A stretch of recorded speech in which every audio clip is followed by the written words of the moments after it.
The Nature of Wisdom in Theosophy. A quick blast of Theosophy by Dave Marsland of Cardiff Theosophical Society. In Theosophical teachings, wisdom is viewed as a synthesis of knowledge, experience and ethical understanding.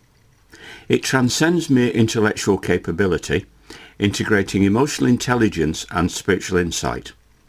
Blavatsky posits that true wisdom involves recognizing the unity of all existence, which fosters compassion and empathy towards others.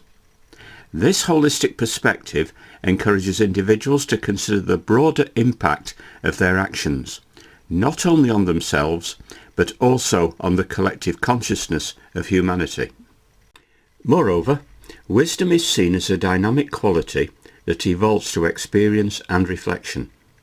It is not a static trait, but rather a continuous journey of learning and growth.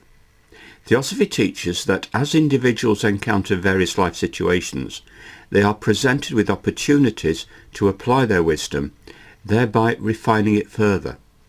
This process of application and refinement is crucial for navigating the complexities of karma, as it allows individuals to make choices that align with higher ethical standards and spiritual principles.